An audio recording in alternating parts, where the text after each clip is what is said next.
Morning, welcome back to the show, my friends. Have you ever heard of grounding or earthing? Have you put your bare feet in the grass and connected to the earth? Well, that is what this conversation is all about. I'm chatting to Clint Ober, who is a wise elder in this world, worked in the telecommunications industry for a long time, learned all about electrical systems, and then discovered that the body indeed is also electrical, and that when we connect to the earth, we can put out the cascade of fires that we've come to know as inflammation, inflamed. So how do we put those fires out? We ground ourselves, we connect back to nature. This is a fascinating conversation about the broad-ranging effects of what can happen when we connect back to the earth from an inflammatory perspective, and looking at the earth as a battery and how we connect to that, charging ourselves up so we can achieve our radical health. Then we chat to our caller today, who's got a question about grounding his parents. How can he convince his aging parents to get outside a little bit more, get grounded? And then we learn about some of the products that can do this without necessarily having to convince your parents or get your feet that dirty too. It's a fascinating conversation. It's a fun one. I'm a big fan of grounding and I'm a big fan of Clint, so I hope you enjoy the show. Let's get into it.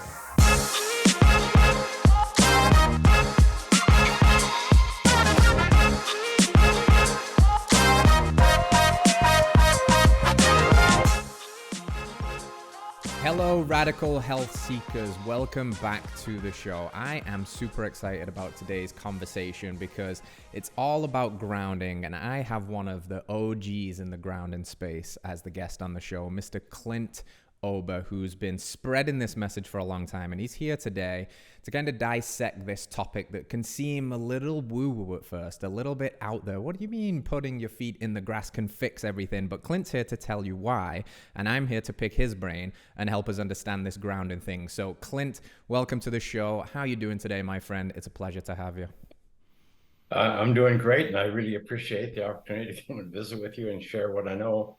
And I really want to thank you for this opportunity. Yeah, no, thank you, man, for I know everything that you're going to share, and we've been chatting on air a little bit before we went live, and this has already been super beneficial. So, you know, the reason I said I'm very excited about this conversation is we're a health-based tribe here. We're trying to have somewhat of a healthy rebellion and fight back against all of the things that detract away from our health. And I told you before we went live that for about 10 years, I've been accidentally grounding, because when I met my wife, we decided, she was American, I was in the UK, and we had to do either long distance or we had to cheat the system, as it were, and just go somewhere where that didn't matter. So we absconded from reality for a bit and we flew over to Asia, and I ended up breaking my flip-flops on one of the first days, and then just decided, you know what, I don't really need them. It's nice and sandy everywhere. So when I, many years later, tried to integrate back into society as this wild barefoot man, I was very resistant to having shoes, and I always felt great when I was grounded. I always felt great barefoot, and my health-minded, kind of physiology background was always about the health of the foot and how the tendons and the ligaments and the strength kind of worked. And then all of a sudden I started to think about this electrical piece too, and connecting to Gaia, to Mother Nature. And I know that one of the big things that we'll talk about today is the body as an electrical system. And this is a way to kind of bridge all of this from the food and the water and the sun and the stress and this connection to the earth. So I guess the first question I want to ask you is, if you were to explain it to me like I was 5, what does it mean to say the body is electrical? Okay, well, children, first of all, you don't have to tell children, about feeling better. I mean, no kid wants to put on shoes, they fight it. And it's hard to keep shoes on kids until they get programmed, until they get, it's a learned thing. And, but the first thing kids want to do, and I remember I grew up in rural Montana, and the first thing when school was out, the first thing we did was ditch the shoes. We would never put shoes back on until we had to, for church or for school or for something. But it was just normal. And but we always felt better. As soon as you take, and I can't explain it exactly, but it was just a visceral thing. I mean, it's like discharging. It's like taking a charge off the body. It's like a breath of fresh air. get the shoe, lose the shoes. But in very simplistic terms, the Earth is a battery, and it's charged by the sun, Mm. and all living things on the Earth convert that energy in one way or another, either direct photons or through electrons, through the food and through the food chain and everything. But we're all basically sunlight, I guess is the easiest way to say that. And but because without the sun, there could be no life of any kind.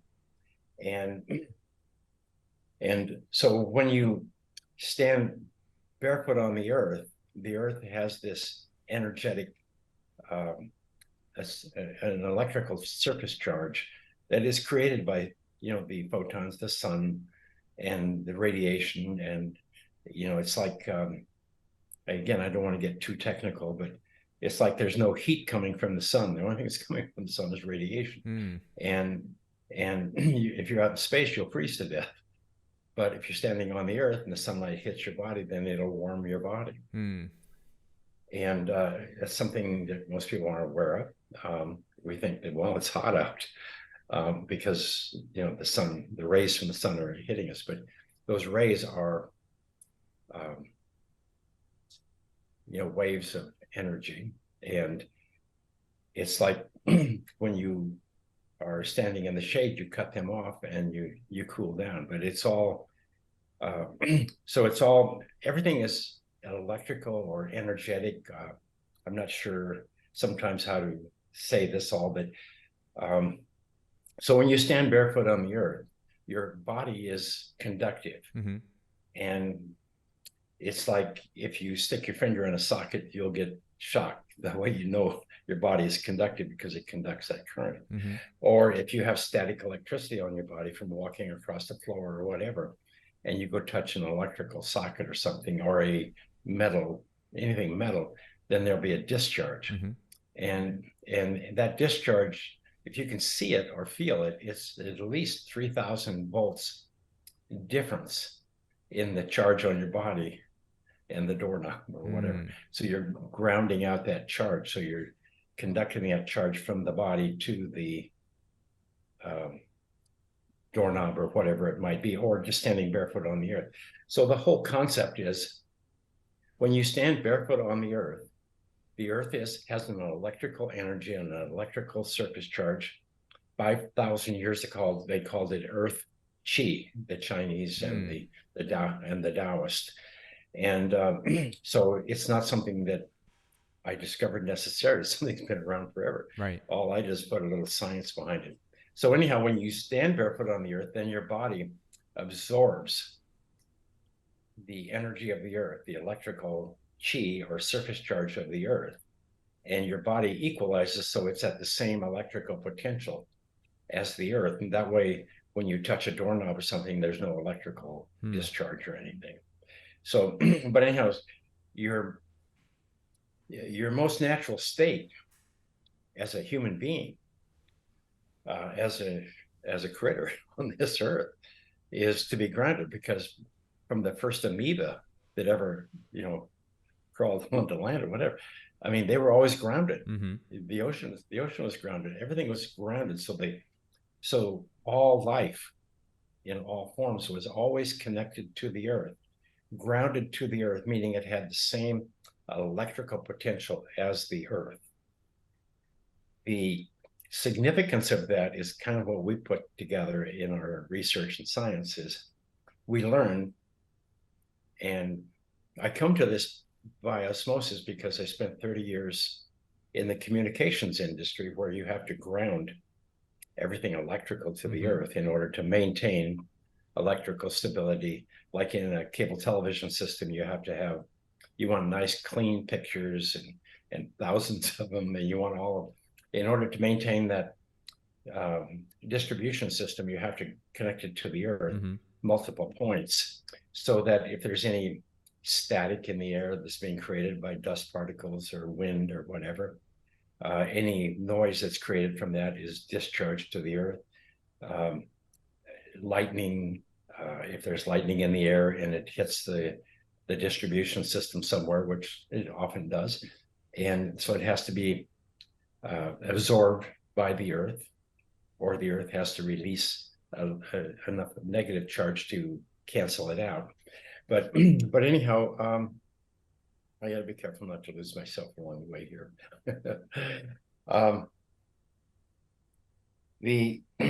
So when you stand barefoot on the earth, then your body is electrically one and the same as the earth itself. Mm-hmm. So that the earth is infinitely large, body's infinitely small. So when they touch it, just at the speed of light, the earth is, the body's going to be what we call grounded. Mm. Now, you can't notice it sometimes. Sometimes you can in an instant like that, because it's too fast. It's almost too fast to measure, because you have to have pretty sophisticated equipment to measure the speed of light. So anyhow,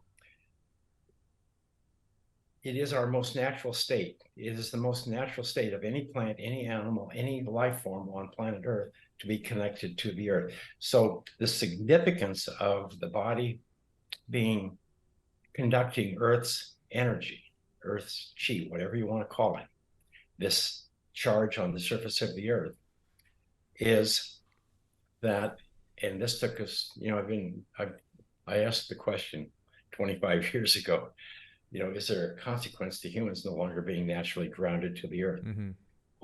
Only because I had spent 30 years in the communications industry. And then when I started doing the test, I found out, there's huge differences in electrical potential and all these things. But I really didn't know. So that took me on a journey that is, I've been doing this now for 25 years. We have 20, 30 peer-reviewed published studies, and hundreds of peer-reviewed papers and all that kind of stuff. And it's odd to think that you would have to tell people that, or do science to show that Earth affects physiology. But anyhow, we did, and it's just the way the world is today. But anyhow, so the main thing is, when you stand barefoot on the earth, and I knew this from the electrical world, you can't have charge in a grounded object. Now, charge is, okay, that's, we think of an electrical shock or whatever. But in the human body, a charge is created in the body. First of all, you insulate your body from the earth, put shoes on. You're no longer naturally grounded. You're no longer connected to the earth. You're more like an astronaut living in free space. You're, above, disconnected. You're above, floating above the earth. So as soon as you lose your ground, you lose your connection with the earth, then the body is floating. It's like an electrical device that's floating above. It's not grounded or not connected to the system anywhere. So you're going to have floating potentials, and you're going to have noise. You're going to have all kinds of charge. So anyhow, the thing that we discovered, to try to put this in a nutshell so we can get on here, is when the human body is connected to the earth, you can't have inflammation in the body. Well, 60 years ago, 65 years ago now, maybe, we invented plastics. First thing we did was put them on and started wearing these Nike type synthetic sole shoes. We had rubber, we had various things, but they weren't worn by people in large. They were more for playing tennis or for work or athletes and so on. But anyhow, so in 1960, we invented these very inexpensive synthetic sole shoes. And they were, before, if you were wearing leather shoes like we did when we were kids, if it rained, you had to take them off and carry them, because if they got wet, they got gnarly. And when they dried, you couldn't put it back on. So it was important to take care of your shoes, and they were expensive. But anyhow, so with the new shoes, you could go stand in a mud puddle all day. You could do anything you want, and it wouldn't hurt them, because they were this synthetic polymers. And so that allowed everybody to wear shoes and not worry about them. And they become very inexpensive. And so today, 60 some years later, 95% of all shoes purchased and worn by human beings, especially in the United States, they are these synthetic soled shoes, or they have synthetic material on the soles of the shoes.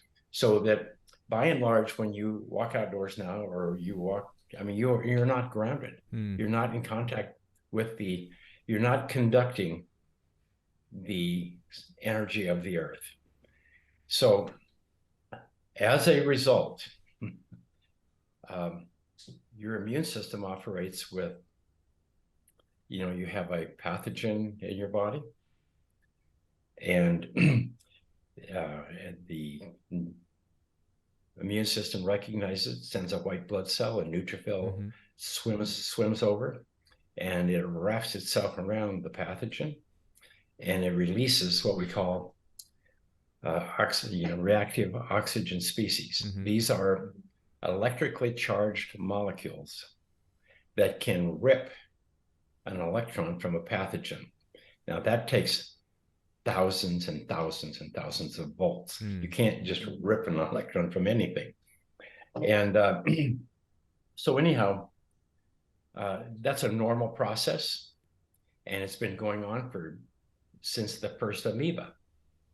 All plants, all animals that lived on the earth, they never ever had a problem with this oxidative burst, because when you're connected to the earth, the body is flooded with and maintains a negative surface charge, not only on the body, but on the surface of all cells, especially red blood cells. And so you can give up these free electrons from the blood or wherever they come from the earth.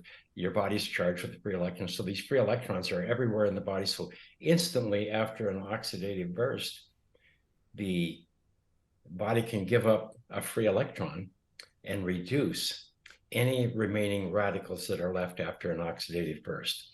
So what we nailed down was inflammation is if you're grounded, you can't have inflammation, because the free electrons from the earth migrate up into your body maintains this charge, and it absorbs, quenches, stops, prevents inflammation.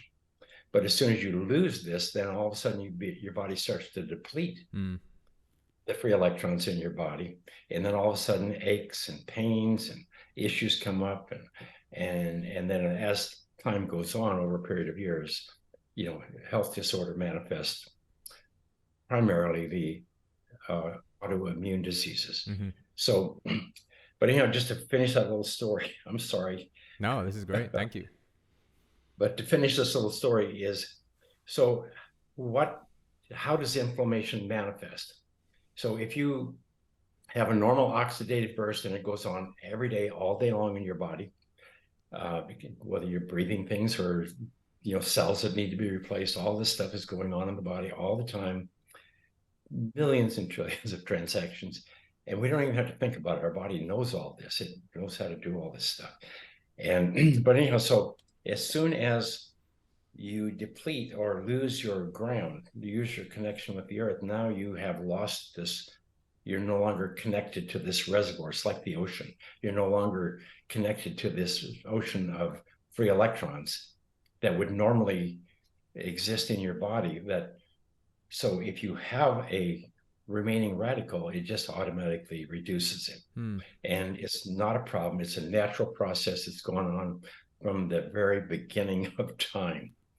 But now today, we have a shortage of free electrons in our body. And the body has to have a certain amount to make your heart work, to make everything work.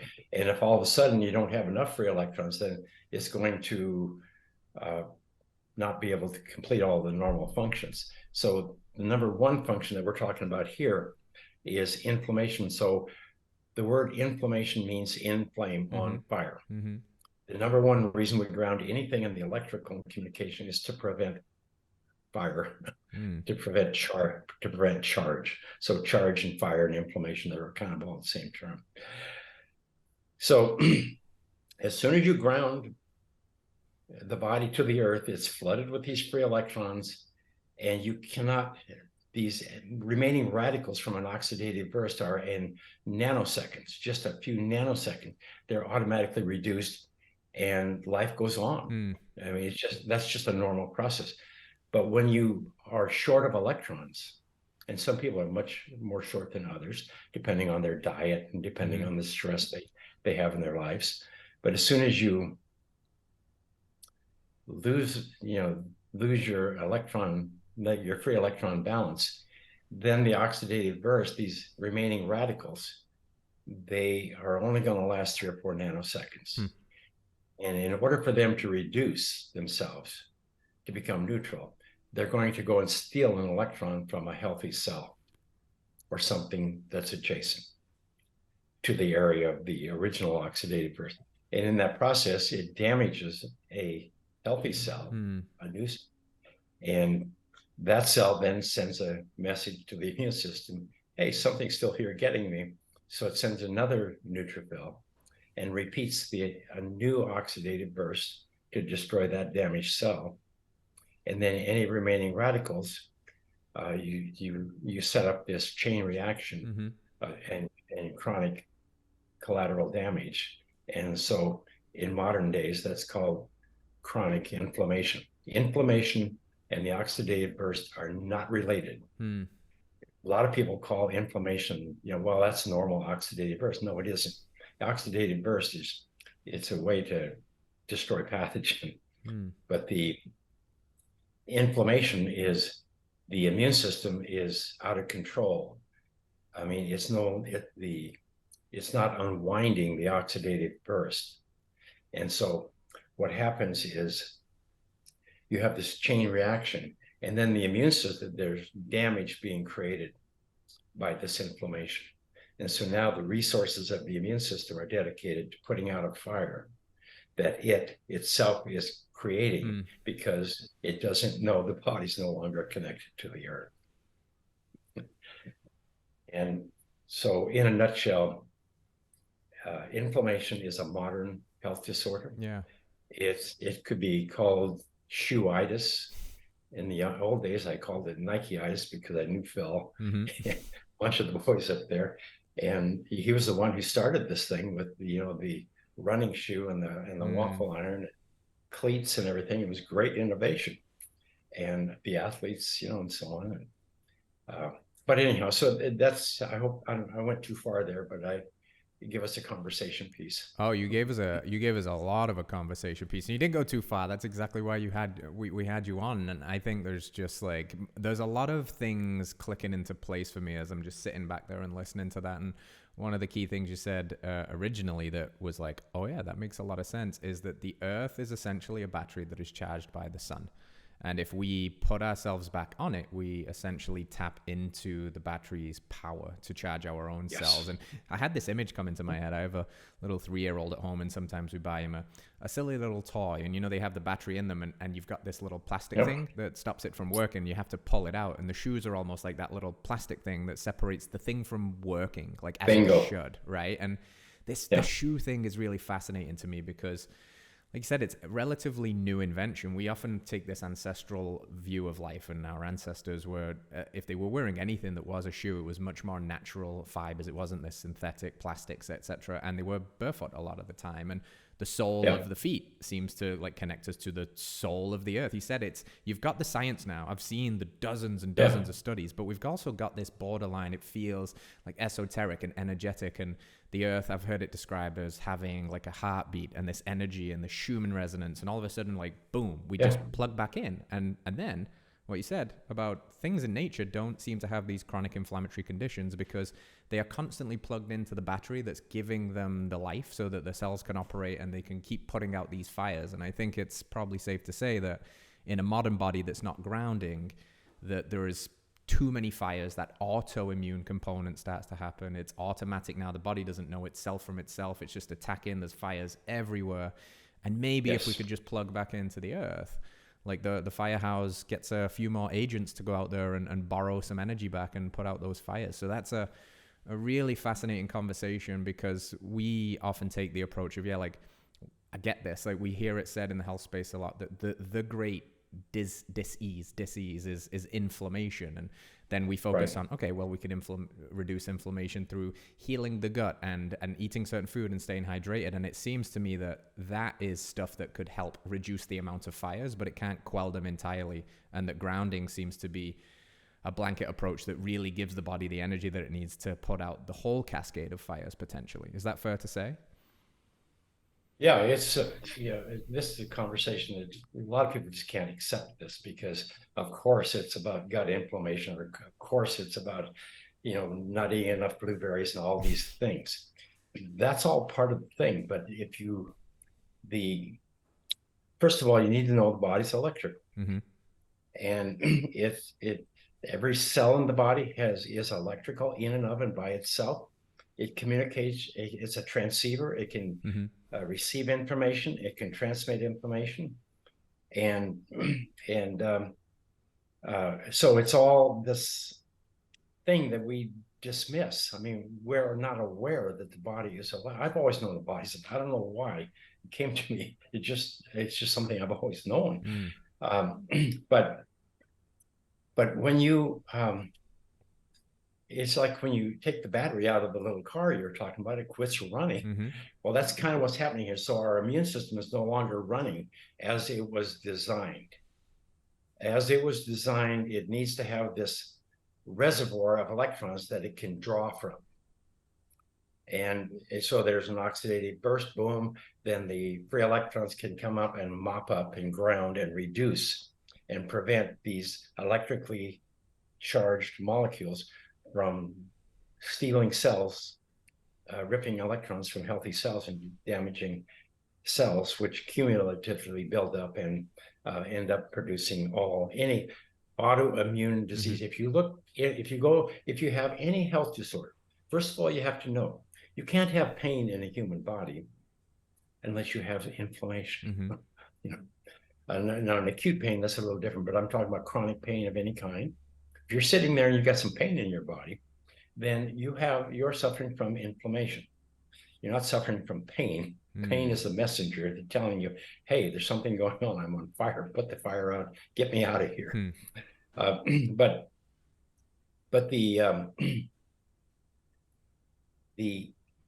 it's like when you're grounded to the earth, you're oblivious to all of this. You don't have pain. You don't know whatever, and everything works. But as soon as you disconnect, then all of a sudden inflammation builds, and it builds slowly over. Sometimes it takes like 20 years on the average for cancer to manifest. It can take, a minute for other things and so on. But these autoimmune diseases, if you take any health disorder that anybody is suffering from, and you go to Google or Nexus Lexus or wherever, but go to Google and just type in your disease, your health disorder meaning out of order, and type in the disease, and then look at all the studies that come, and then type in the word inflammation. It's like arthritis, inflammation, cardiovascular disease, inflammation.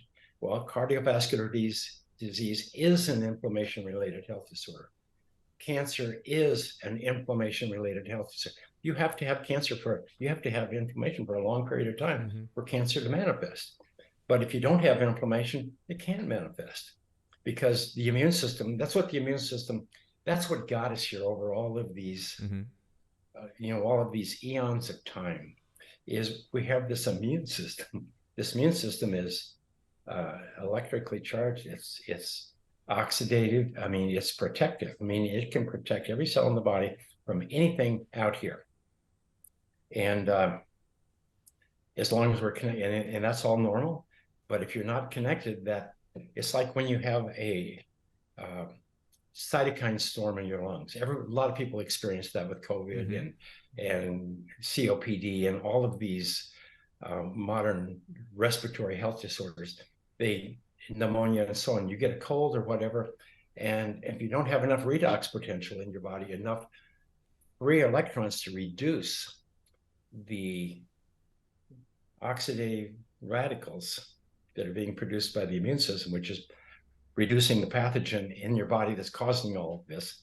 But if you don't have enough, then all of a sudden, the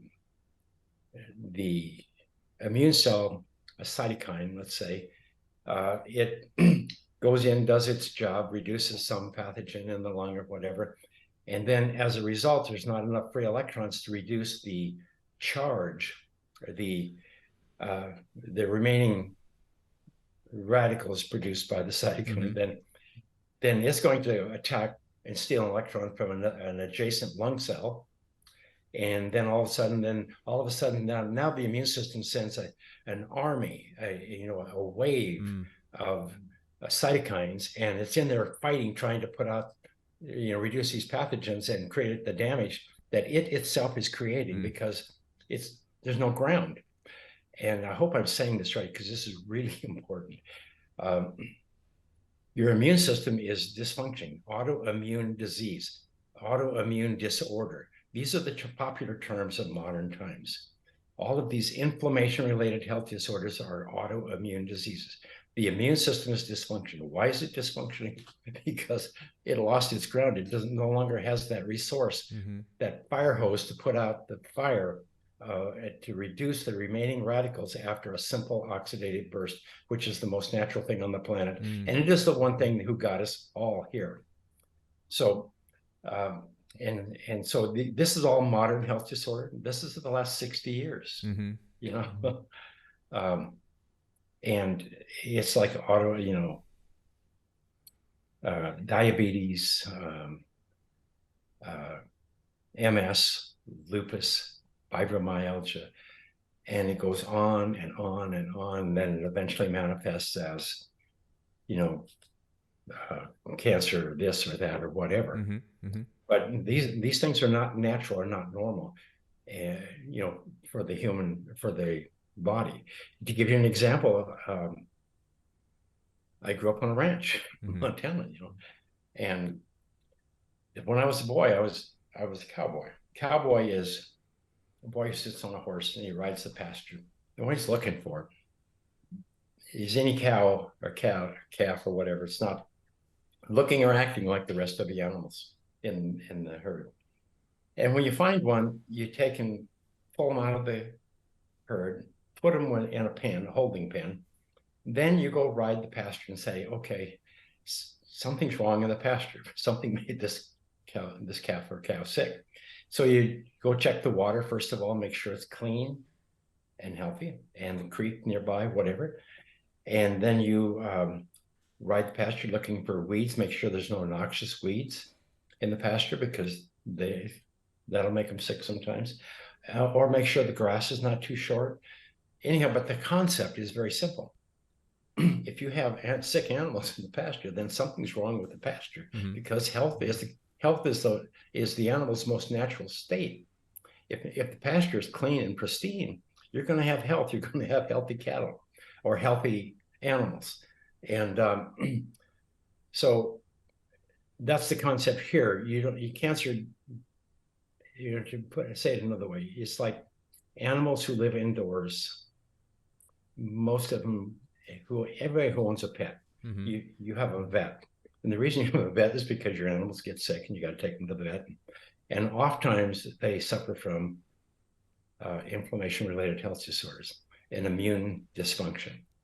They've got all kinds of names on all of these diseases, but they're really only one disease, and it all starts, and that's what this little conversation tangent got on to, is it all starts with there's only one major health disorder with the normal human population. That is loss of ground and creating the instability of the immune system. And now the immune system is creating inflammation and oxidizing and burning up the body. And now you have 100, you can name 100 inflammation-related health disorders, but they all stem from living apart from nature, disconnecting from Mother Earth. And so as soon as but anyhow, so what I just want to make the point there that everything that everybody's suffering from today is based in inflammation. Mm-hmm.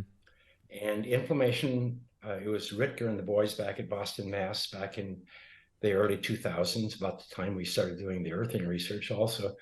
They were the ones that came out and they said, you don't have cancer, you don't have lupus, all these all these health disorders. What you have is you have chronic inflammation. Mm-hmm. And this inflammation manifests differently in different people based on their lifestyle, based on their genetics, based on what they think, what they eat, how they interact with life, And but as long as your immune system's strong, you really can't have all of these modern degenerative health disorders that began to surface in the 50s. Mm-hmm. Mm-hmm. Now, we've dismissed that because I don't know why we've dismissed it. You don't, I don't know many people that talk about it. Yeah. I keep trying to scream from the top of the hill, hey guys, wake up. Well, it could be But that the it's problem, not. I mean, it's not patentable, really. It's not profitable, really. It almost seems too obvious, right? We're so smart, or we think we're so smart, and everything's going to be the next pill or the next iteration of scientific medicine or a new vaccine or a new something, and the science is going to save us. And what I'm hearing you say is age-old wisdom, that the earth comes first and foremost, and our connection to it. And it's almost like it's like just an illusion, trying to pull the rabbit out of the hat of the savior of the day, when we're talking about, hey, right. before we get lost in all of that stuff, which I'm sure some of that stuff can help, let's not miss the forest for the trees. Let's return back to nature. Let's go back to where we came from. Let's ground ourselves. Yep. Let's reconnect. Let's charge from that battery. And then let's talk about that other stuff. But before we, put the cart before the horse and try and figure this thing out with some new science, I think we're missing a huge, obvious, connection of where we came from and where we go back to, Yeah, it's I often say that, we are the earth of walking around. Mm-hmm. And we literally are, because we come from the earth. Mm-hmm. We live off the food of the earth. We breathe the air that's part of the atmosphere of the earth. We drink the water. But we're everything about us. I mean, we're just earth in a form of walking around. Mm-hmm. And and we go back to the earth. You might get shipped out to space and die in space, but Mm-hmm. generally speaking, everybody goes back to the earth. And the other thing too that I love to mention sometimes is, it was like 150,000 years ago that the Homo sapiens, our first Homo sapiens, Mm-hmm. coming out of Africa. And since then, you and I as individuals, we have at least 7,500 grandmothers that got us here. Mm-hmm. That's a huge amount of people. Now, you can go back much further because we're all related to everything that's ever been on the earth. Mm-hmm. But through this chain of grandmothers and grandfathers and whatever, all of these people, they all got us here. We really are not very much different than a human walking on the earth 150,000 years ago. We have the same structure, we have the same everything, Mm-hmm. And our immune systems that's what got us through all of this, because these people lived on the earth. Mm-hmm. They didn't have plastics. They didn't live above the earth. You slept on the earth. You slept in caves. You gathered food. Your hands were always in the dirt, but you were barefoot. And we were just always connected to, to the earth. It's a symbiotic relationship. Mm-hmm. I mean, we're all one and the same. And but that's what we sometimes miss with all of this modern technology. We forget who Mm-hmm. we are, where we came from. We don't understand food by and large, Mm-hmm. which is something you guys focus on, which is great. But we've lost our this natural process. but anyhow, I don't want to get too far off subject here. I can go off and get Yeah, lost forever. I want to make the point that you're kind of iterating on there, which is what we're really talking about here is diseases of modernity.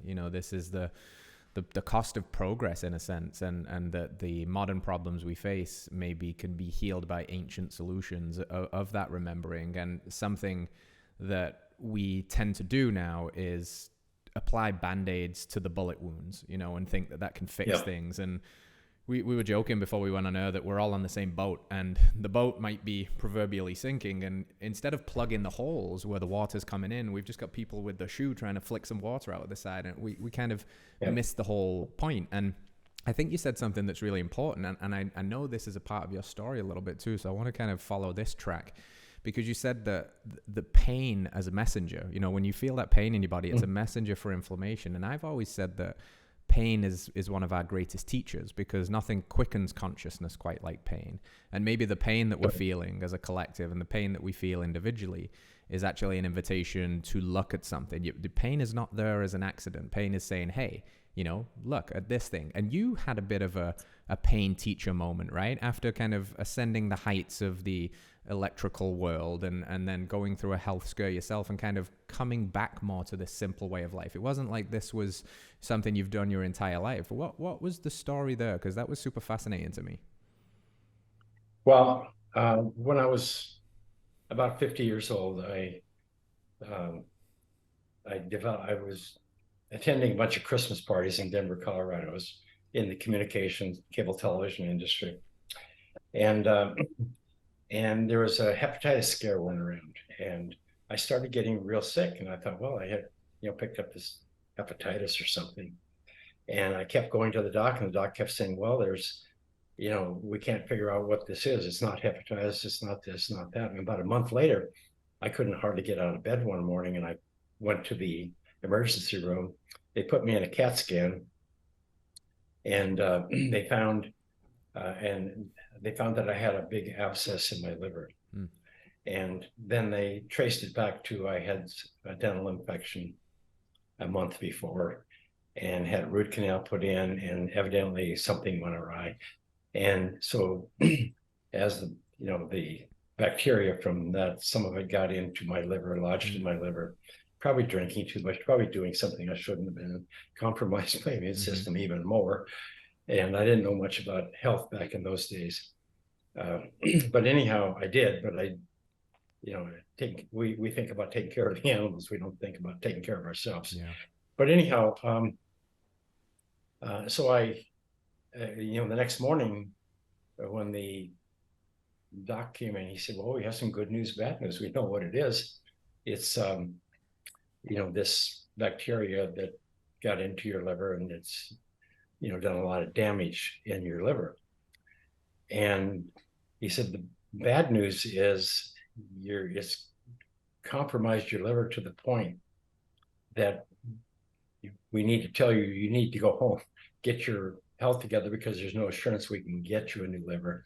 Because back then, this was 35 years ago, no, 40 years. Yeah, I don't even know how old I am now. 30 years ago, whenever it was. And so liver transplants, all those things, you had to be on a long list and whatever. And I just didn't have that much time, because they said the damage was too great and it had compromised my whole system. So anyhow, that was pretty, here you are, king of the mountain one day, doing whatever, and you've had all these great achievements, and all of a sudden you're on your way out, and everything that you ever owned or learned or whatever stays behind. And anyhow, so a couple of days later, I did go home. They sent a nurse out, and they kept me on antibiotics and things. And but anyhow, a young surgeon called from, I think it was Swedish Medical Center in Denver, and said, we'd like to do an experimental surgery. And so they went in. I agreed to it because I had no choice. They went in and they cut out like the main lobe of the liver. They cut out like 5/6 of it. Wow. And I had energy whatsoever after it. But anyhow, I did survive. And and even most remarkable is my liver grew back to its 100% its size Wow. in 6 months, in just 6 months. So, but they didn't know back then how much they could take out and still maintain normal function to keep the rest of the body working properly. And so anyhow, but I was pretty religious about following the rules and doing everything they told me to do. And anyhow, but during that process and how it relates to this story, this earthing thing, is one night or I guess it was morning, I woke up and I was just looking out the window. I lived on a little mountain in Evergreen, Colorado, and there's pine trees everywhere and beautiful blue skies and so on. So I looked out the window and all of a sudden the pine needles looked like they were energized, vibrating. They were a vibrant green, and the sky was kind of a vibrant blue. And I thought I was just hallucinating from, some of the meds I was on. I didn't know. But anyhow, and that's just I looked around the room I was in, and I was living on a 5,000 square foot A-frame log cabin on the top. Should have been a ski lodge. But anyhow, I had all this art, so I had to have lots of room. And I collected art for most of my life, and mostly Western art. And but at the foot of my bed was a huge painting by a fellow named Earl Biss, who was a Crow Indian, who I kind of grew up with, and he had become very famous and something. But anyhow, the point was I collected all this art and everything, and it went through my mind, what would have happened to all of these things that I had spent my life collecting and gathering had I died? And I knew my kids would have come and taken some of it, but the majority of it, they wouldn't know why I bought it, where I bought it. They wouldn't have cared who made it or anything. And all of a sudden, I just had this desperate feeling come over me, like, God, if I would have died, it was just so immediately I had this epiphany. I didn't want to own anything. I just had this chill come over me. And so as a result, I ended up over the month or two of selling my home, selling everything in it, giving my kids what they wanted. And I ended up with a little, 24-foot motorhome. And because I wanted freedom, I didn't want to be attached to anything. I didn't want to go back to work, give big company to the employees, nothing. I wanted to own nothing because I knew there was something wrong with the way I was living. And not that I was doing anything bad. It was just that my life was about materialism, 100% materialism. And so anyhow, I didn't know anything about grounding or anything at this time. And I didn't necessarily recover from grounding knowingly. But I did spend a lot of time barefoot out in the yard.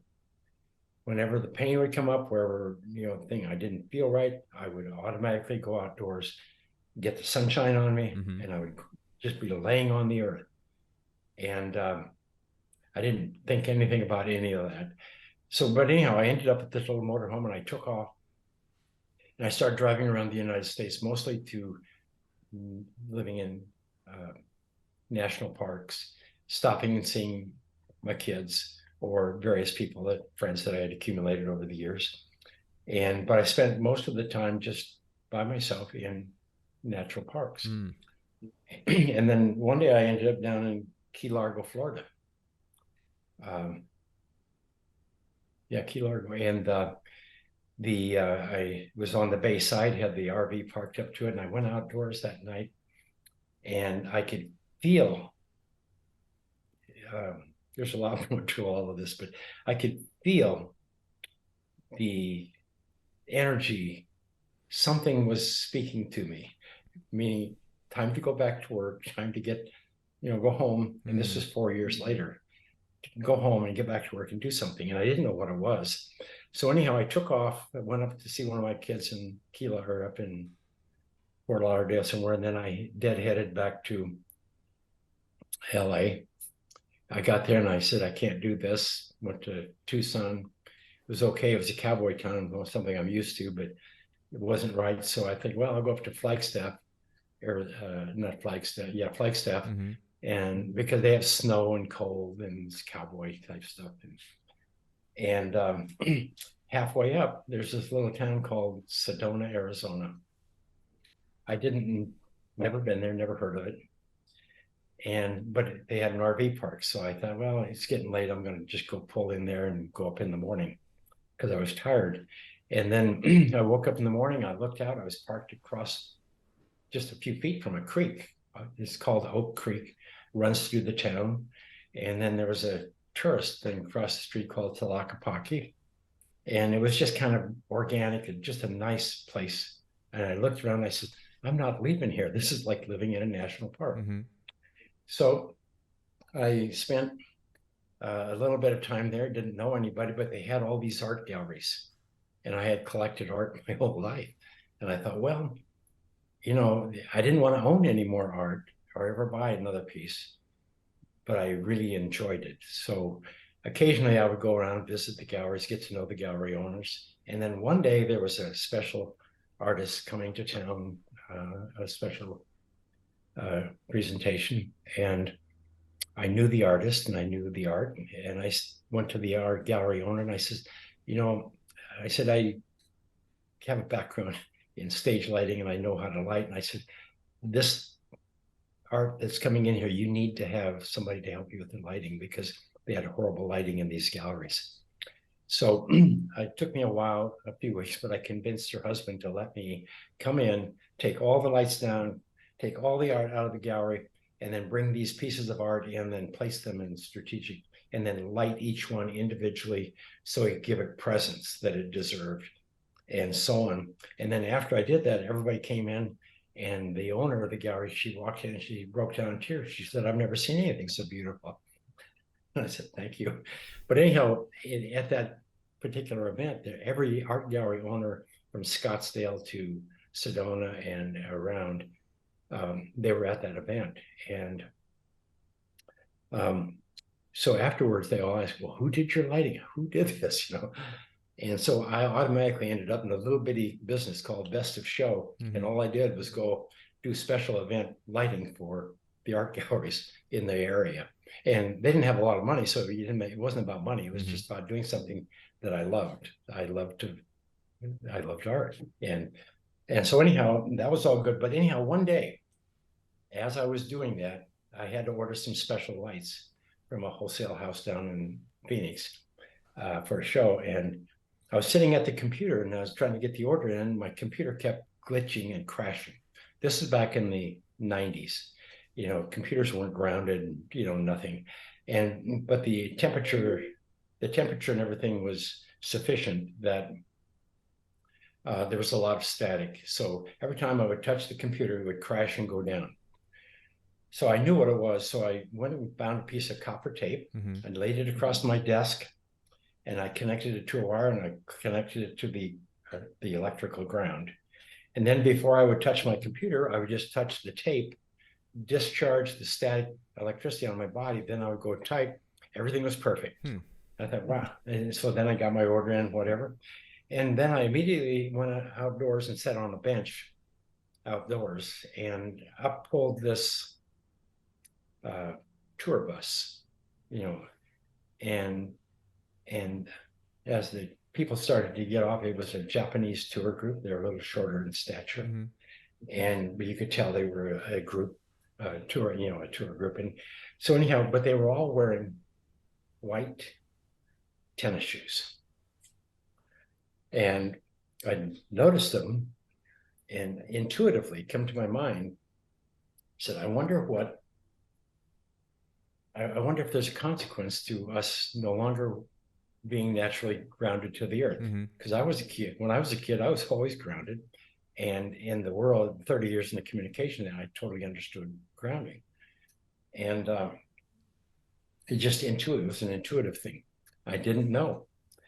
But I went home that night and I dragged out some electrical equipment I had with me. And I just started testing some, the environmental electric fields in the home, the static charges, the static charge when you get into your bed, the extremely high amounts of static electricity that are created on your body, and then the EMF and all that kind of stuff.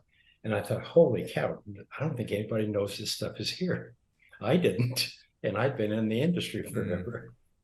And so I started, I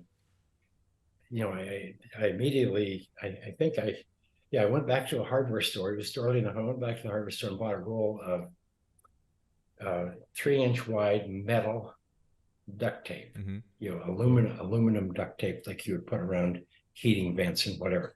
Laid it across my bed, connected it to, and taped it right to the sheet, connected it to a ground rod or a wire, threw it out the window, connected it to a ground rod, stuck it in the earth, did that twice. So I had one lead for the electrical meter and one for the ground for the tape. And so I would lay on the tape, and all of this noise, all of this environmental noise would disappear. Well, that made total sense to me, because in the communications industry, in order to reduce noise and in order to reduce electrical interference, environmental electrical interference, you ground everything, and that pushes away. So it worked the same on the human body. And I thought, wow, this is really neat. And I didn't think too much about it, but next thing I remember, it was an early morning, and I woke up and the little voltmeter was down by my side, and I looked at it, I said, holy cow, something's going on here, because normally I don't sleep. I was 54 at the time, and I had skied for 30 years. I was a cowboy. I'd done everything that you could possibly do. It was crazy. And so anyhow, I did that for a couple more nights, the same thing. I would lay on this tape, grounded to the earth, and I would fall asleep. And so a couple of days later, I had a couple of friends that I had made down there, and I said, because one of them had severe arthritis and the other one had other just joint pains. And I said, you guys need to try this. And so I went over and had plenty of duct tape left off that roll. So we grounded their beds. One of the wives got a little upset because we kind of messed up a sheet. But anyhow, so anyhow, a couple of days later, one of them comes over and he said, this stuff really does help. And he says, but do you think it could be affecting my arthritis? And I said, I don't think so. I didn't know anything. And he said, well, my arthritis has just come way down, the hot burning pain. And I didn't think too much about it. Then I recognized that my pain, my chronic pain, that I usually had to take Advil or a pain med to go to sleep at night, was significantly reduced. Wow. And I said, wow, how come nobody knows about this? And I started to do a little research on, all we had back then was AOL. And so and Nexus Alexis, and, to find data. And I couldn't find anything there of any significance. Then I ended up going down to the University of Arizona in Tucson and asking around there, tell me why grounding affects the body. Well, everybody looked at me like I was nuts, Yeah. What are you talking about? Anyhow, so didn't find anything there. And I went back to Sedona, and I spent about a month, maybe two there. And then I said, okay, this is real, it's important, and it appears nobody knows about it, can't find anything about it. And so I said, I'm going to go out to UCLA, and those guys know everything. They got the biggest universities west of the Mississippi. They've got to know everything. And so I went out there and ended up working with somebody in a sleep lab. And they said, you expect us to believe somebody's going to put a nail in the ground, tie a wire around it, and tie it around your toe, and they're going to sleep at it. They said, get out of here. You're nuts. And anyhow, we carried on a good conversation after that comment. And it was funny. I laughed. I learned that by and large, a lot of the medical industry knew nothing about environmental electrical. And I learned that I knew nothing about biology other than animal husbandry type stuff. And so I asked if they would help with the study. They said no, because it would cost $5 million to produce it, and it would take years, and it may never get published. Mm-hmm. And I said, that's not a good idea. So I talked to one of the kids that had helped me set up this meeting. And I said, how do you set up these studies? What do you have to do? And so they taught me everything I needed to know. And I went and hired a nurse and did it. So we designed a study. We grounded 60 people in Ventura, California. 30 of them were placebo grounded, meaning they weren't really grounded. Mm-hmm. They looked like they were. And 30 that were definitely, hard grounded to the earth. The people that were grounded, 30 days later, they came back and had absolutely stunning results. Mm-hmm. They all slept better. They all had significant reductions of pain. And then we started getting all kinds of odd things like TMJs disappearing, and just a host of things that we didn't even know to ask or never thought to ask. And the most important thing that came back was before that study, I thought, because of my background, I thought, well, it's the environmental electric fields, it's EMFs, it's all of this stuff that everybody's ranting about is actually causing these health problems. But anyhow, during that particular study, I had two people, both of them were in their late 70s, 80, and one was a woman, one was a man. They lived in different parts of Ventura, didn't know each other.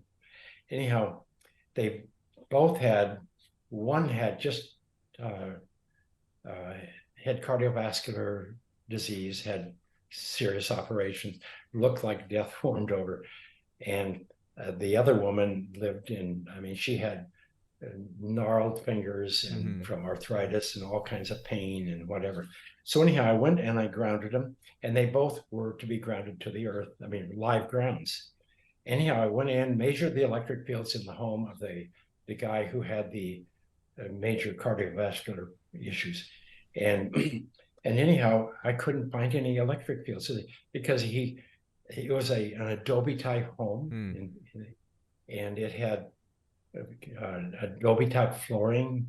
It had no electrical wires in the walls on the side of the bed. The only real light was on a lamp across the room. And so it wasn't really measurable. It's because I would have them sit on their bed and then I would measure the electric charges on their body, static electricity, lots of static, but no EMFs and so on. And so then I thought, well, this is a waste of a ground here because this guy's not going to get any benefit. So anyhow, because there was no measurable electric fields in his living and sleep environment. And he was just a few feet from the ocean, the Pacific.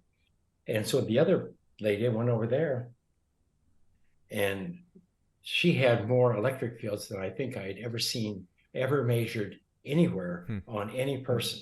It was like 20 plus volts of EMF charge on the body. And I thought, well, they're going to get good results here. But then when I went to ground her, the little mats that we were using were only like 12 inches wide and 24 inches long. And they were conductive mats that we would use in the ESD and to prevent static and all that kind of stuff. So, and then we would connect them to the earth and she'd lay on. And I measured her. I couldn't get her below 2 millivolts, which was about the average of every other person that I measured. And I thought, well, this isn't going to turn out either. So it was really a bad day for me as a researcher. But again, I wasn't controlling the study. I was just doing the installations. And so anyhow, about a month went by. And I was in the office the day they were going through all the results, and they had collected all the data. And I went in, and this is really important about grounding. Otherwise, I wouldn't waste this time on it. But anyhow, so I was just looking at a couple of papers, and I said, there's something wrong here, because both of these people couldn't be getting these results because this one couldn't get grounded enough, and this one didn't have any electric fields. But yet they both had similar results. They both slept better. They had significant reductions in pain. Their energy was up. and just remarkable results. And then I just shook my head. I said, there's something wrong. I went and found the return pads that the nurses had brought back and measured everything. Everything was working. Everything's fine. And so that night I went home and I said, just totally mystified. I said, there's something I'm missing. And so I went and I took a pad and connected it to the earth, but I put in a capacitor, meaning electrons can move, but you can't, the body can't have them. It can just borrow them. But as soon as you disconnect the ground, then the electrons go back into the capacitor. So there's no real free electrons in a capacitor. So I measured that, then I measured electric fields, and then I measured magnetic fields. And no matter what I did, I found that you can't reduce pain by eliminating the magnetic field, by eliminating the electric field, or and all of these things. And I said, everybody's out there, the whole world was just nuts. Oh my God, you're going to die if you sleep in a house and you got these electric fields. But I recognized it played no part in reducing pain. And so I couldn't tell anybody because nobody cared. And everybody's out there selling EMF widgets. And so, but anyhow, that's where I learned that when you connect to the earth, the free electrons from the earth are migrating up the wire, and your body is equalizing with the earth, one and the same electrically as the earth. And as soon as you ground the body in that fashion, like a computer or anything else, then you can't have inflammation. The inflammation disappears, and so on. So that was the real epiphany of grounding. It wasn't anything that anybody really understood at that time. Yeah. And it was so, and to me, it was a huge discovery. But then on the other day, the same day, it was the worst feeling ever, because nobody knew about it. I knew about it, but in order to tell anybody, you had to talk for, it took 25 years to surface this information, because there was no knowledge base out there. There was no mountain of literature. There was nothing. So I had to produce it all. But that's how I got that far. And there's a lot more. The most important thing was the blood viscosity, how as soon as you get grounded, you touch the earth, and then your body absorbs those free electrons, and then the red blood cells, they are just like the earth. They absorb these free electrons similar to the earth, and so you increase the amount of free electrons on the red blood cells by 270% when you're grounded versus when you're not. That's a lot. And there's a published study on this, and there's a couple of them now.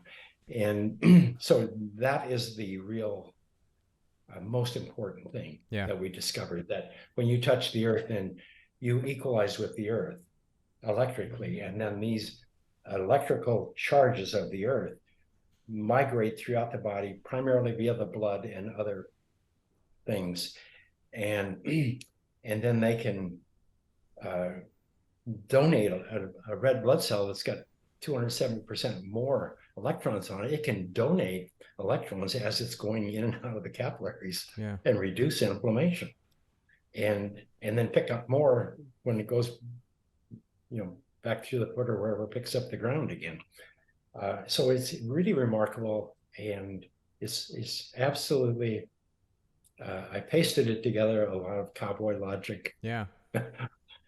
And anyhow, so I'm sorry if I got too far off path there. No, that was a wonderful story, and I think it's very important to kind of tell it, because there's a couple layers to that. Number one, I just love the fact that you had to go through that health challenge, and then it's all of these, like, when looking back now, you can reflect that these little intuitive nudges pushed you, right? Like when you were healing, when you felt the pain, you didn't know why, but you were drawn to go outside, and then that led you to this thing and that thing, and it all kind of culminated. Like one of the things we focus on here, we have a 7-step framework, and the last of the steps is, why are we here? Like we want to achieve our why. We want to have our mission, our purpose. And you said it's an enormous task now. You figure this stuff out 30 years ago. You're like, how am I going to scream it from as many mountaintops as possible? And I'll say you're doing a pretty good job with books and podcasts, and the movie, the Earthing movie on YouTube is phenomenal. And now we hope to kind of pay that message forward. And it's a lot, and I can see that you're still so. We were talking before we went on air. You're 2 days away from turning 79 years old, and you're still passionate and driven. And you're like, I'm gonna keep doing this for as long as I possibly can. And I think that's really wonderful. So before we come to a close and talk to our caller on the line here, I just have a couple of like more quick fire questions on the the tangibles. Then I guess of grounding. People should be listening at this point and be like, okay, heck yeah, I'm going to ground. So I think I know the answer to this, and I'm going to assume the answer is as much as you possibly can. But is there a minimum effective dose? Like if you were to try and put a number on it, like how many minutes a day should a person at a bare minimum try to ground? And does surface area matter? If my big toe is on the earth, is that good enough, or is more better? Okay, well, I get this question every day. Yeah. My whole life. Any amount of grounding is good. And if you have pain in your body of any kind, chronic pain, or your energy is down, all these things. If you have pain in your body, then that's a message from your body. Say, please ground me. Please put out the fire. So as long as you have pain, you want to get grounded, stay grounded. And if you have health disorder, a chronic degenerative health disorder, you can't fix some of these things overnight. But one thing that happens as soon as you touch the earth, instantly as you touch the earth, then you're grounded. Then after that, all these physiological changes, your blood increases in negative charge, and your discharge, static, all that stuff on your body. And then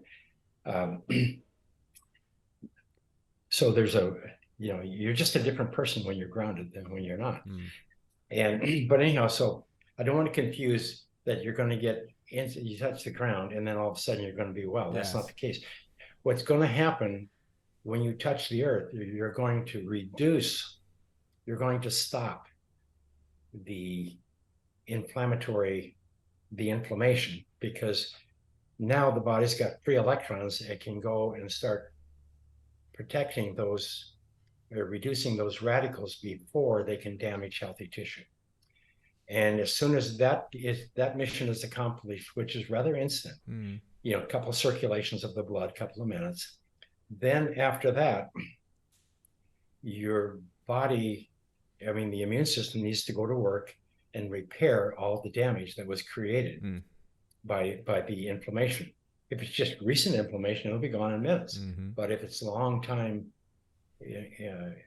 inflammation, long time degenerative, it's going to, first of all, have to stabilize this, stabilize that. And so those people, if your health is really compromised, you need to get grounded, and you need to stay grounded until you recover. Okay, but to put all this in perspective, is throughout millennia, throughout 150 or 7,500 grandmothers, or whatever it was, all of this time, the thing that got us here, that created who we are. The body and how it was our immune system. And throughout all time, we were always 100% naturally grounded to the earth. You couldn't get off the earth. When I was a kid, you couldn't get off the earth. Even a tree is grounded, not as well grounded as dirt, but anyhow, so you're asking a question here that, and I can honestly tell you, even a few minutes of grounding, you're going to have a good effect. I would say 30 minutes is going to have a much better effect. But if you have pain in your body, you need to get grounded until the pain stops. Right. That way, for sure, the cause of pain is inflammation, as is in the literature. And so you put that little piece of the puzzle together. But if you have chronic, really degenerative disorder, then you need to go outdoors, dig a hole, crawl in, and stay there until you recover. There Okay. are other methods. There are other methods. You can't do anything else. Yes. Get your butt. And since publishing the book and all the things we've done over the last 25 years, we have heard from all kinds of people around the world, different cultures. Yeah. One of the main medical treatments in the world, or recovery treatments, was burying people in the earth. Just not necessarily their whole, but getting them in the earth and keeping them there until they recover. That's like forest bathing, right? They do that in Eastern cultures. They'll prescribe forest bathing, and they just say, go put your body on the earth, go be in nature. And I think one of the wonderful things that you do as you continue to try and spread this message is, like, I get it. It's not always available for everybody to spend every minute of the day buried in the earth. So you make amazing products that you guys can't see it on the camera, but my feet are on a grounding mat right now from earthing. Yeah. You have bed sheets. So there's a way which you can now start to stack it. So just tell people, like, the website where they can go and find products that can keep them grounded. I think you and I would both agree, nature first and foremost as much as possible. But then if you're going to spend 6 days at a computer or 6 days at a desk, you can ground yourself. You can ground yourself with these devices. Yeah. You can sleep grounded. Yeah. In order to restore your normal immune function, you have to maintain the negative charge of the earth. And because that's what protects the cells. That's what protects and reduces these reactive oxygen species, these radicals. Yes. That everybody used to call. So at earthing.com, when we were doing all of our studies and everything, as time went on, the more studies we did, the people who were in the studies, the researchers and everybody, they all wanted these little mats that we were making up to ground people. Sometimes it was just an EKG patch, which is still the most powerful, and or the little uni mats that we call them now, or the conductive carbon mats that you put on the bed and sleep on. But anyhow, all of those products were accidental products, meaning that we had to find ways to ground people in order to measure blood viscosity, or to all of the biofeedback, or just everything that we measured. And so eventually people kept coming back and wanted more for their parents or their grandmother or somebody. And then all of a sudden there was this demand. So we realized that we had to put some energy into this and try to figure out what kind of a product that we can give people, because it's not fair to expose them and show them they have a problem and why, and then it goes away. They've got to be able, other than going outdoors, because a lot of people can't. So then we started making up these products, and it was an accidental business. And today there's actually millions of these things being sold all the time. Right. And we don't really market them. It's really, our customer base is probably over 90% women. And they get one, they feel better, because most of the women are the ones that have the autoimmune diseases. Probably 75% can be diagnosed with some level of autoimmune disease. Guys are different. They say no pain, no gain. Right. I'll fight through this. But anyhow, the women are a little more sensible about health issues. And so anyhow, we started making these things, and then we kept improving them. One time we had cotton and silver, and that didn't last very long. It was expensive. And so eventually we ended up making a carbon, finding a carbon material that we could bond to a substrate, and then people could sleep on it. It would last for years, and it was half the price. So that's kind of what these products, you can sit on, sleep on, walk on, do whatever. But they're just mats that are connected to the earth, made of carbon, that conduct Earth's energy via the wire to the mat. It becomes energized, and then when you touch it, then your body's conductive, so then it will absorb that energy and equalize with the earth. you are one of, again, one and the same as the earth. So anyhow, these products are, it's not my mission to go sell products, but on the other hand, sometimes you have to do the simplest things you possibly can to help people, because this is an accidental, we accidentally invented plastics and shoes and all these things. We didn't realize what we were doing. Yeah. Well, it's good you've ever an accidental business that fights back against the accidental cost of progress. So I think it's a nice way to kind of see it come full circle, as well as we talk so much about Mother Earth and Mother Nature and Mother Nurture, that it's shout out to the moms that are fighting back for this and really helping. And we actually have somebody on the line right now, a caller who's got a question about their mother and their parents about grounding, and they want to pick your brain about something. So Tom, are you with us? Are you on the line? And what's the question for Clint today? Hey guys, thanks for having me on. This is it's pretty awesome. Yeah, Clint, thanks for all you do. Yeah, so my parents aren't getting any younger. They're both in their 60s now. And I was wondering, how do I get them to start grounding? Well, that's a real challenge, because over the years, I have found that it's really almost impossible to take somebody in their, let's say, 60s now, and teach them or educate them or convince them to do anything unless you're wearing a white coat with a stethoscope and you're in a doctor's office and he's got a prescription pad. And most older people won't do anything without their doctor's permission. And earthing isn't a medical treatment. It's restoration of it. It's like fresh air, water, and so on. But anyhow, so it's really a challenge if you approach older people directly. So what I have found over the years is younger people who are trying to help their parents is you pretty much have to convince one of them. They all have pain. I guarantee you, they all have pain, and they all have a chronic pain. And if you convince them the electrode patches are the best, because it's just a simple electrode patch, like an EKG patch that you would find at a doctor's office, when they do EKGs and so on. And put it on the palm of the hand, on the side of the body where the pain is most prominent.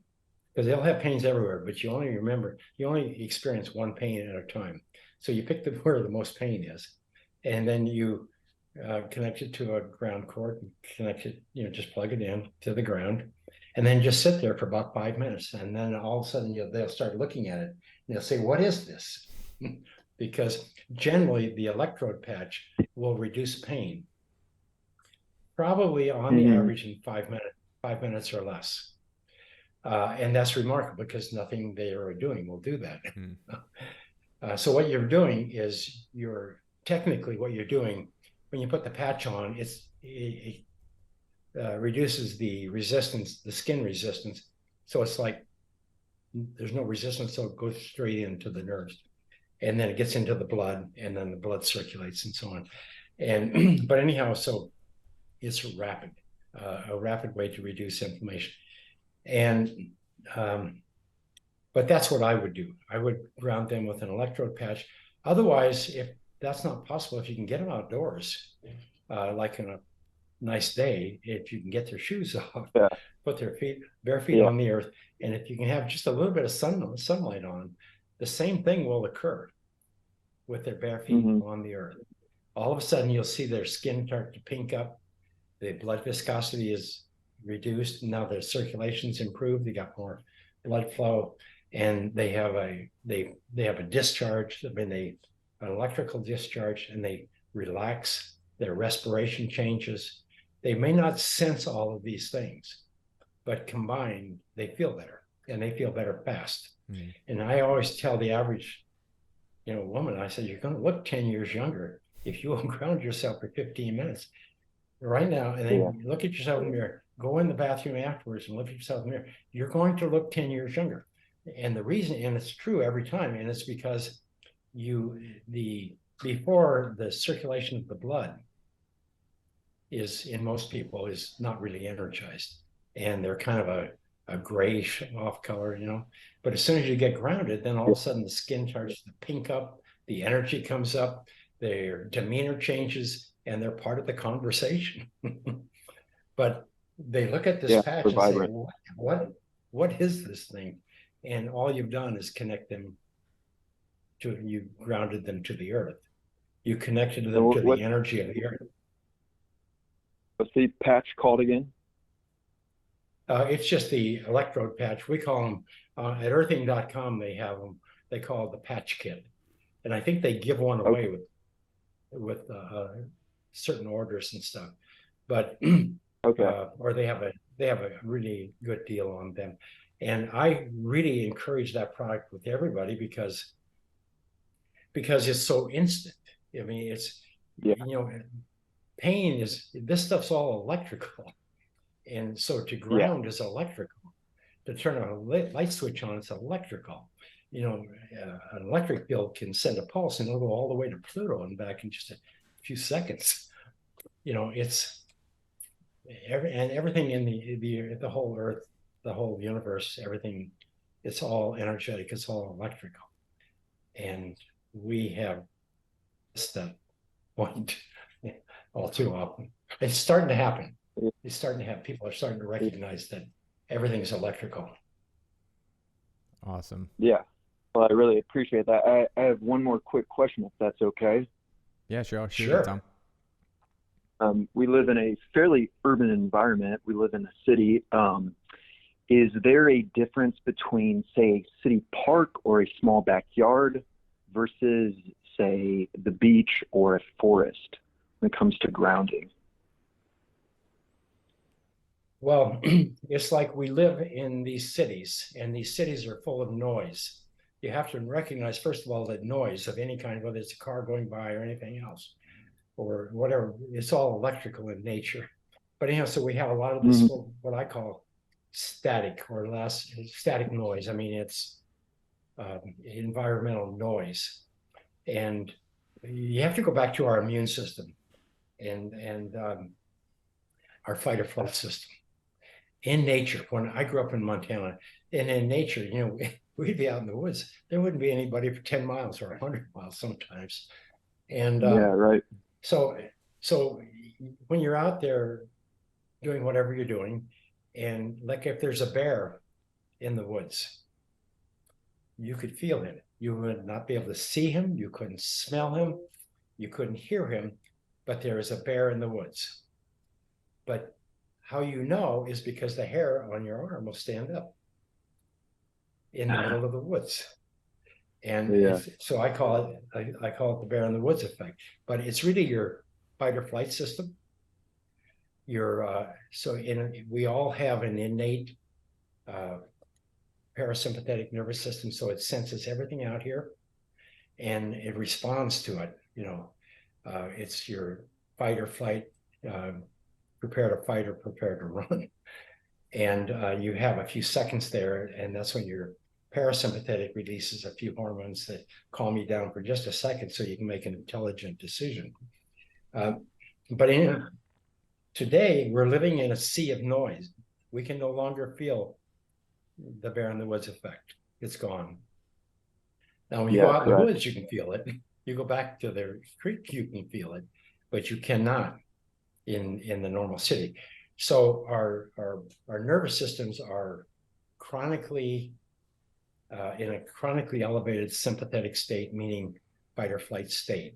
And as that goes on, then our body's filled with cortisol. We're chronically filled with cortisol because the first thing that happens with fight or flight is the body releases cortisol. And then because there's so much stimulation, then your body is, you know, filled with this. And then you have anxiety, irritability, then it leads to depression, whatever. So when you get grounded, the grounded will reduce. The grounding, first of all, will stop the inflammation and normalize, you know, electrical functions within the body. and there's still you cannot totally escape the environmental noises. You cannot totally escape all it. But to answer your question is, if you've got a creek where you can put your bare feet in the water and there's trees around and you can block the noise and get away from all of this, that's very calming. And it's not just putting out the inflammation and improving blood flow. It's about, we are electrical beings and we have an electric field. Every organ has its own electric field, and combined, we have a larger electric field. It's kind of like the bear has that field that he's putting out there all the time. If you get close to it, you're going to feel it. And that's your message to run or whatever. And so we're all charged. So let's see, to shorten this up, to get grounded out, it's going to calm the nervous system. It's going to stop the parasympathetic response, and the parasympathetic is going to come up and reduce the effects of the sympathetic response, and so it'll calm down. You're going to feel a lot better and so on. But to answer your question, the closer you can get to nature and the quiet of nature, it's a religious experience. It's not. I'm not talking about. I'm talking about you get out there and all of a sudden, everything is alive in nature. All the animals, all the plants, all the bugs, all the trees, and there's energy there, and they're all talking and living their lives and whatever. And when you are connected to them, you are a part of their world. And it's just, you are a different person. You will be a better person, a healthier person. And I don't mean better I'm just saying you're going to feel better. Because now you're a part of nature, and you start to sing with the earth, or the rhythms of nature, and they control your hormone cascades. They control, all kinds of things in your body that we're not even aware of. So it's like you got better reception, better connection, better reception. It's like, for a radio analogy or whatever. But I can't say it loud enough. The closer you can get to nature and the quiet, or not the quiet, but tune in to this thing that we're a part of. It's like, it's the meditation you're really looking for. It's where you want to be. Correct. Well, I appreciate that. Thank you so much. Thank you. Thank you for calling in, Tom. Great insights, Clint. Thank you very much for sharing. And that about wraps us up, my friends. I hope you are all super jazzed up. Hopefully you was listening to this episode outside, sun on your skin, grounded. But if not, this is your command to go get yourself some grounded. Go check out earthing.com. Check out the grounding documentary on YouTube. Check out this mission and spread the mission. Be the weirdo walking around with your shirt off and your shoes off, grounding and telling everybody that you know and love that this is how we fix a lot of the modern problems that we are solving. Any closing words or anything to point people to, Clint? Where can they stay up to date? What would be your, last little call here? All I can challenge everybody to is please take your shoes off, go outdoors, and spend a half hour connected to the earth.